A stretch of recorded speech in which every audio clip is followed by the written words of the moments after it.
Coucou mes petites elfes, même si les lives reprennent que demain, on pense toujours à vous.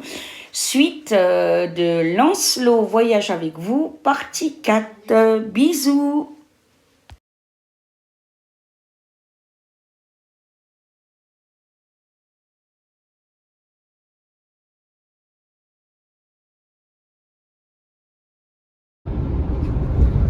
Voilà, quelques paysages, quelques vieilles maisons tout en pierre, au milieu des bois.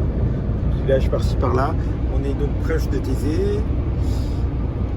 C'est frère Roger qui a fondé la commune de Thésée, qui est ouvert à tous les croyants, ou tous les chrétiens, je ne sais plus, protestants, catholiques, etc. Qui est un sanctuaire où il y a beaucoup de jeunes. Et puis on n'est pas loin de Cluny, donc où il y avait cette abbatiale absolument colossale, qui était la plus grande église d'Occident avant Saint-Pierre de Rome, puisque c'était une église romane, et comme dans toutes les églises romanes, elle était entièrement peinte à l'intérieur, de couleurs vives. Et vous voyez, on voit sur le panneau Cluny un moment, là on est tout proche, vous voyez, on est tout proche. Et vous aviez dans le chœur un dôme, et donc comme c'était au moment de la Romande, un Christ les bras ouverts pour vous accueillir. Et bien sûr, notre cher Napoléon a détruit entièrement, il en reste 5%. Et quand vous visitez, alors je vous disais, on est impressionné parce qu'on rentre par l'avant-nef, mais surtout ce qui est impressionnant, c'est que les 5% qui restent, ils sont tout là-haut, à plusieurs centaines de mètres.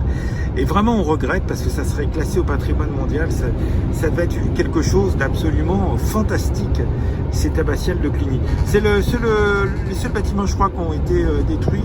Il reste ces colonnes du chœur avec les bas-reliefs quand même, qui sont dans une partie des bâtiments conventuels, des bâtiments monastiques, qui sont eux intacts. Alors le problème, c'est qu'ils ont été refaits au 18e, mais l'église était absolument faramineuse, donc vraiment on peut regretter que Napoléon ait décidé de détruire ce chef-d'œuvre incontesté et incontestable de la Rome. Voilà, donc c'est à 4 voies, toujours, et puis je vous dis à tout de suite. Alors voilà, je vous refilme, on est à moins de 10 km de Bourg-en-Bresse, et ici il y a une suite de châteaux d'eau qui sont assez originaux. Voilà, c'est assez étonnant, avec des peintures toutes sortes. Il y en a un autre, voilà, on en voit, vous voyez peut-être l'autre là-haut déjà. Donc je sais pas si c'est une mode qu'il y a dans le coin ou quelque chose comme ça, mais c'est assez curieux. Donc toujours beaucoup de bocage, quelques champs, mais essentiellement du bocage, c'est-à-dire des prés. Il y a eu toujours quelques fermes d'élevage bovin. Ah, on a quand même quelques champs ici.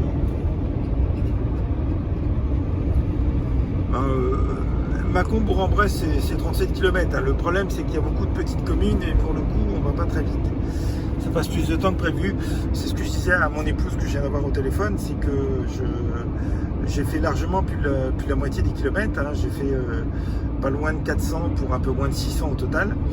Mais il me reste encore près de 4 heures de voyage parce que maintenant les routes qu'on aborde vont être des routes un petit peu montagneuses. Et on ne peut pas du tout rouler aussi vite qu'avant. Mais elles sont très jolies. Il y a des petites cultures.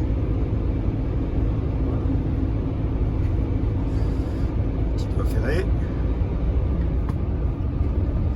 Je sais pas du tout combien c'est, je me limite à 80, je sais pas combien c'est ici.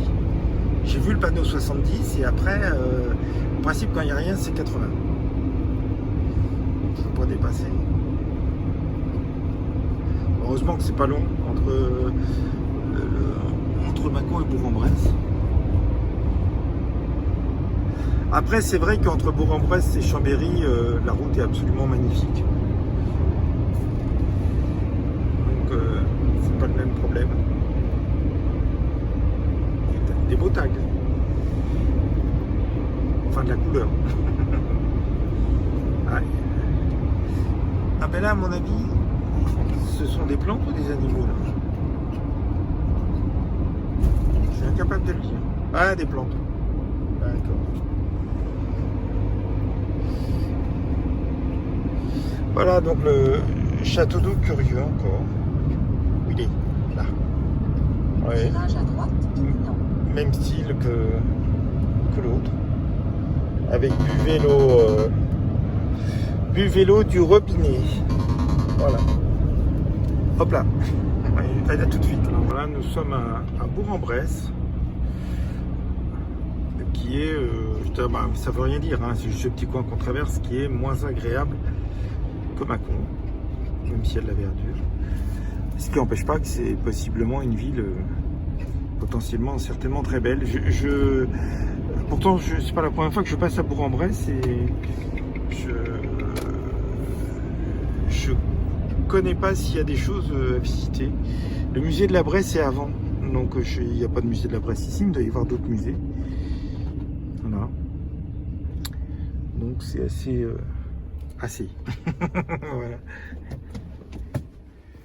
Voilà. À tout de suite. Ah, donc on voit toujours. On voit une église par là. Le centre-ville est sur la droite. On voit pas grand-chose. Virage à gauche, imminent. C'est une place. Mais bon, on est dans les faubourgs. C'est malheureux parce que les faubourgs sont jamais aussi jolis que le centre-ville. Et pourtant, il y a beaucoup de gens qui y habitent. Hop. Je vous dis à tout de suite. Alors par ici, c'est un peu plus sympa, un peu plus vert. On est toujours dans les faubourgs.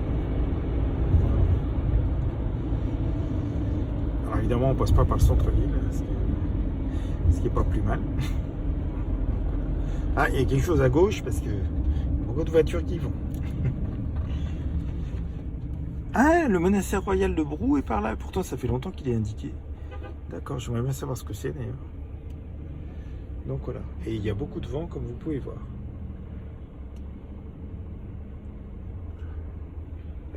À tout de suite. Voilà, le monastère royal de Brou. Voilà, je crois que c'est... Vous voyez, c'est bien le style bourguignon encore. Avec les toitures colorées, comme vous avez à Beaune. Beaune, capitale, une des capitales, on va dire, de la Bourgogne. Donc c'est vraiment magnifique et je suppose qu'il y a des bâtiments conventuels autour. Voilà. Donc c'est vraiment très joli. Je pense qu'il est là, le monastère royal. Voilà, c'est ça, le panneau l'indique, c'est bien ça. Parce que les représentations que j'ai vues, j'en sais pas plus. Je m'en renseignerai si ça vous intéresse pour en savoir plus, mais je n'en sais pas plus. Voilà. En tout cas, c'est vraiment très joli. Comme vous pouvez voir. Est-ce que je peux... Je suis en quoi? Je suis pas en gros. Non, je suis au maximum. Sinon, on aurait pu détailler les motifs. Mais je vous dis à tout de suite. Finalement, le monastère royal de Brou m'a fait mentir. Il y a certainement plein de choses visitées à Bourg-en-Bresse. Voilà.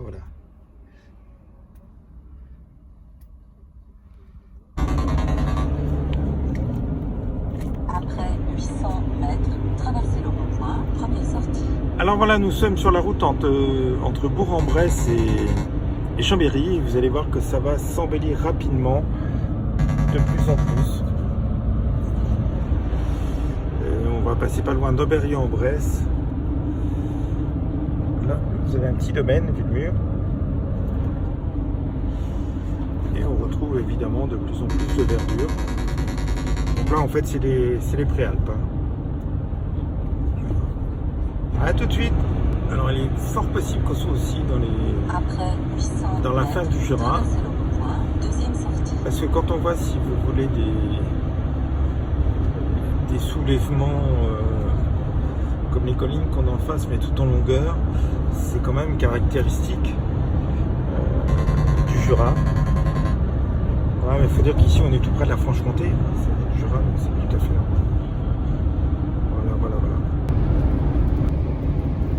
Voilà, donc on est toujours sur la première partie de la route Bourg-en-Bresse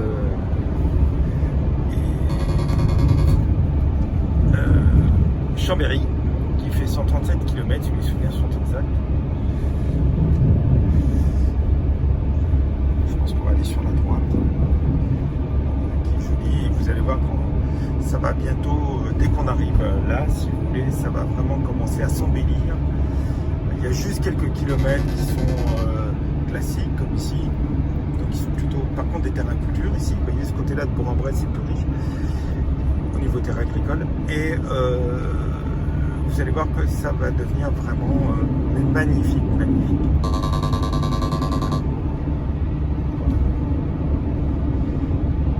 Je vous dis à tout de suite. Je vous montre quand même le petit château loin. Un de plus. Alors je sais plus, il faut que je vérifie s'il y en a 55 000 ou 95 000 en France, qui dans tous les cas est énorme. Donc voilà, avec ce beau petit village. Je ne sais pas si c'est en Berry ou en Bresse, il faut que je regarde. En tout cas, c'est bien joli.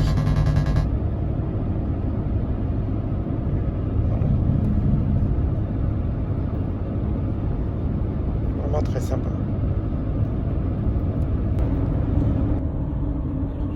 Alors on arrive à Pont-d'Ain, parce qu'effectivement il y avait un pont sur l'Ain.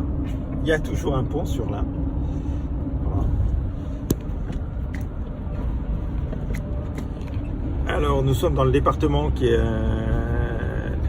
donné dont la rivière a donné le nom, l'Ain, et avec le numéro 1 bien sûr, donc le premier département. Je suis pas sûr que dans les 15 jours qui suivent, je vous emmène dans le dernier, qui est le numéro 101, depuis quelques années, depuis autour des années 2010, je crois, 2010-2014. Puisque le département numéro 101 est Mayotte, dans l'océan Indien. Voilà. Qui est anciennement une des grandes Comores. Vous savez que Mayotte, c'est particulier. Mayotte a refusé avec vigueur plusieurs fois l'indépendance. Donc il n'y a eu aucune ambiguïté là-dessus. Et comme si c'était pas assez, ils étaient DOM, territoire d'outre-mer. Ils ont demandé vraiment à devenir DOM, c'est-à-dire département d'outre-mer. J'en ai déjà parlé, donc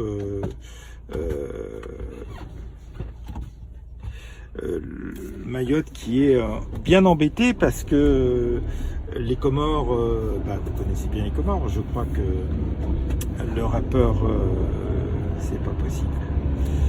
C'est pas possible d'avoir des trous de mémoire comme j'ai depuis quelques mois et quelques années. Donc,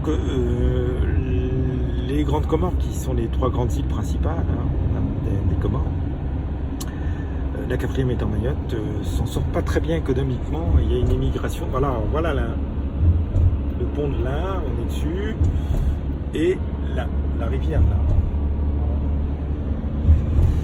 Et donc, pour en revenir, les grandes Comores qui s'en sortent pas très bien économiquement, ce qui fait qu'il y a une immigration très très forte, c'est le même peuple qu'il y a à Mayotte, vers Mayotte. Donc ça j'ai dû déjà le dire, mais depuis 2-3 ans ou 4 ans, il y a plus de bébés qui naissent de personnes émigrées, venant des Comores, que de Mahorais proprement dit. Et les Mahorais en ont marre parce que pour eux, ils ont décidé de choisir de rester en France et de devenir département. Il n'y avait aucune ambiguïté là-dessus. Ils sont étonnants, les Mahorais. Et donc, si vous voulez, la réponse est facile. Vous vivez pas bien, vous crevez de faim là-bas, mais pourquoi vous avez demandé votre indépendance? Vous venez chez nous maintenant, vous nous avez reproché de pas voter l'indépendance, et maintenant vous venez nous envahir sur notre île à Mayotte, et nous on peut pas accepter tous les Comériens de toutes les 3 grandes îles. Donc c'est effectivement un problème. Le premier premier ministre de Macron, Édouard avait supprimé le passeport obligatoire des Comoriens, donc une autorisation, si vous voulez, sur le passeport, pour un visa, pour aller à Mayotte, mais les Mahorais ne l'ont pas entendu comme ça, donc ça a été remis, et c'est vrai qu'ils n'en peuvent plus. Voilà. Alors il faut savoir également que depuis 2019, je crois, il y a un volcan sous-marin à 80 km, je crois, environ de Mayotte, qui fait actuellement un peu plus de 800 mètres de haut, mais les scientifiques ont calculé la réserve de lave qu'il y avait en dessous la poche en dessous et a priori il n'atteindra pas la surface, et qui crache au possible. Donc ce qui fait que la poche de lave en dessous se vide, c'est la poche de lave au-dessus duquel il y a Mayotte. Donc Mayotte s'est déplacé en un an de 6 cm et s'est enfoncé de 3 cm. Donc ça c'était en 2019 je crois, ou 2020. Donc je sais pas où ils en sont là. Mais enfin bon, c'est pas une île, si vous voulez, comme Bora Bora, etc., une île de corail. C'est vraiment une île volcanique. Donc même si elle s'enfonce de quelques centimètres, ça ne jouera pas beaucoup. Voilà. Et ça a occasionné quelques petits tremblements de terre, mais qui n'ont pas été trop virulents. Voilà, donc tout ça, on est parti de l'Ain, qui est dans le département 101, dans le département 1, et pour aller au département 101, donc effectivement, vous voyez qu'il y a peu de chances que dans les 15 jours qui viennent, je vous emmène faire un tour dans le département 101. Enfin, on traverse le département numéro 1. Voilà, voilà, voilà. Toujours nos belles montagnes. Et vraiment, dans quelques kilomètres, maintenant, ça va devenir très très beau. Je vous rejoins à ce moment-là. À tout de suite. Alors, je reprends parce que, vous voyez, il y a encore un petit château là-bas. Je ne sais pas si je peux agrandir, je dois être au bout. Voilà, on le voit peu, mais c'est une petite forteresse qui est duchée là-haut. Voilà, donc on arrive vraiment, ça commence à monter sérieusement. Donc dans 4-5 km, vous allez voir la route change complètement et c'est vraiment joli. Bon, on n'est pas loin là, on a fait 20 km de Bourg-en-Bresse. Hein. À tout de suite. Alors voilà, on est sur la route de Chambéry là. Le changement se fait non pas en Berrieux-en-Bresse, mais décidément je dis n'importe quoi, mais en Berrieux-en-Bugey. Voilà, qu'on a contourné parce que la route de Chambéry laisse en Berrieux-en-Bugey sur la gauche. Et vous voyez qu'on se dirige de plus en plus vers les montagnes, donc ça va commencer dans 3-4 km à peine, et vous allez voir que la route change et c'est vraiment très très très joli. A tout de suite.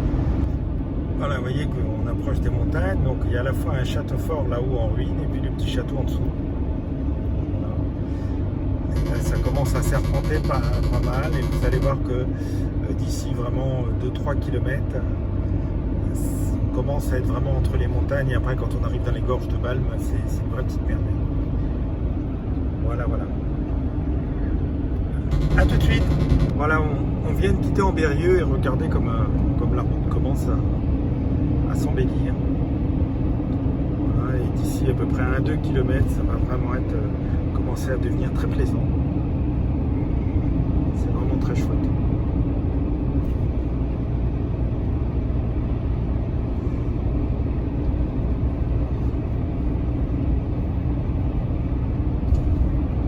C'est vraiment très sympa. On voit les touffes vertes claires des arbres à feuilles qui commencent, certains plus en avance que d'autres, à se revêtir de leur parure printemps et d'été. Avec une sculpture là, je ne sais pas du tout ce que c'est. Je suppose que c'est un monument aux morts ou quelque chose comme ça. Je vais voir, est-ce que j'en sais plus? Non, j'en sais pas plus, je vous dirai pas. Voilà, regardez.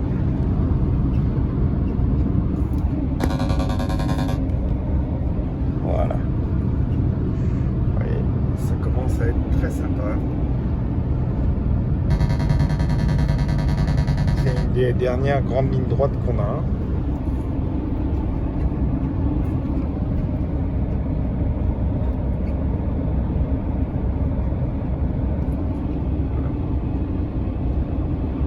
Et je vous dis à tout de suite. Alors on vient d'entrer dans la vallée de l'Albarine ou l'Alberine.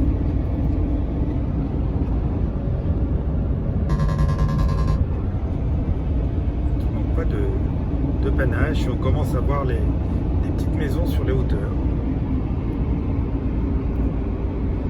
Et la route va commencer à faire des beaux virages. Voilà. Il reste officiellement un peu moins de 3 heures de route. On va commencer à avoir des torrents et des choses comme ça.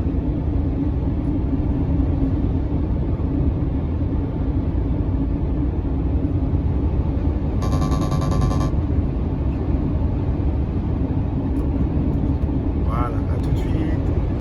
Alors voilà, on est bien dans la vallée de l'Alberine. Donc je suppose que c'est la rivière qui doit être en bas.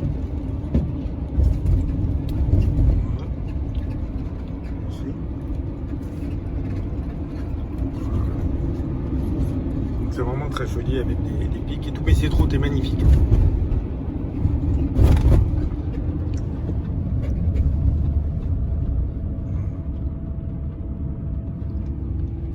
Je vous dis à tout de suite. Et ben non, finalement je garde un peu. Donc on traverse des petites villes, des petits villages où il y a visiblement des hôtels, donc ça doit être plus ou moins des stations thermales ou des choses comme ça, des petits manoirs. Voilà.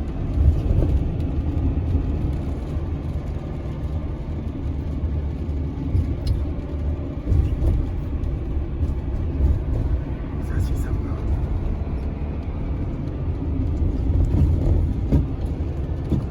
On tombe dans les villages un petit peu typiquement des contreforts des montagnes. Regardez là, cette forteresse là-haut, ce qu'il en reste.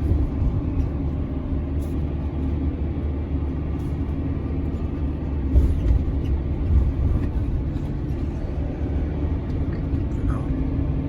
Toujours notre petite rivière.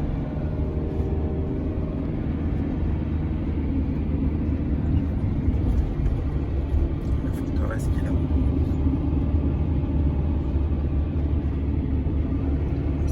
Ça devient très très très joli. Et vous allez voir, c'est pas fini. Avec le petit pont typique. A tout de suite. On va regarder. Comment c'est magnifique, comment c'est haut.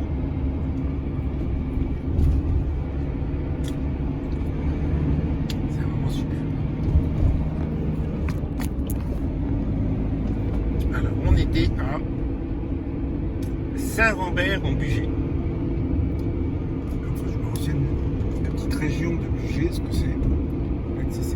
La petite rivière est toujours par là.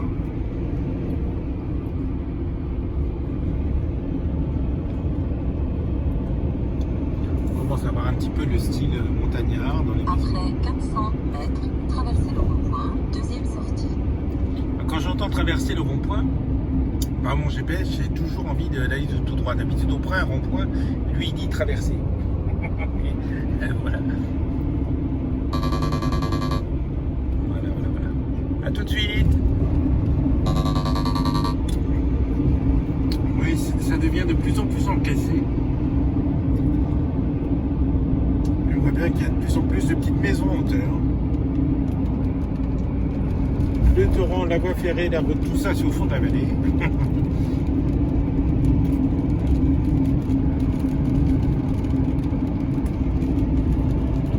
Alors, j'ai pas pu vous filmer avec Jérôme l'autre fois parce qu'on l'a fait.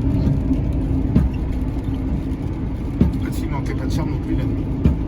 On a la chance tous les deux de préférer rouler la nuit, c'est vrai que c'est beaucoup plus calme.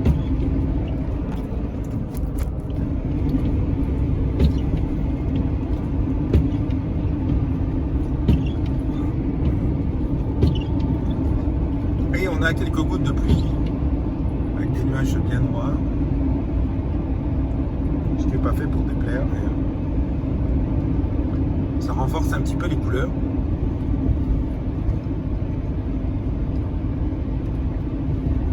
Regardez.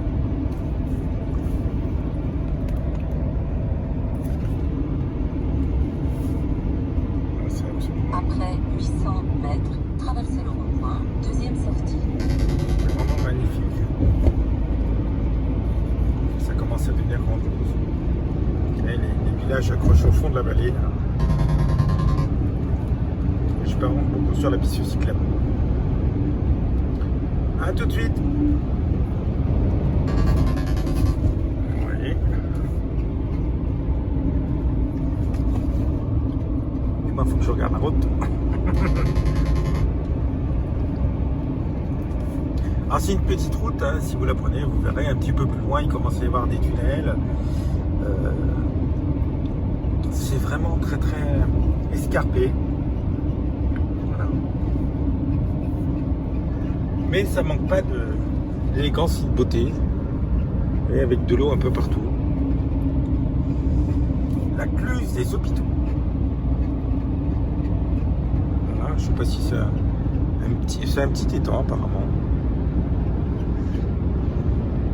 Une Cluse, c'est bien ça. Ouais, putain, faut que je regarde des tas de trucs là au niveau documentaire. La voie ferrée est passée de l'autre côté. Et j'ai pas suivi au niveau du torrent parce qu'à un moment il est disparu, il est revenu. Je sais pas si ça en fait partie ou pas.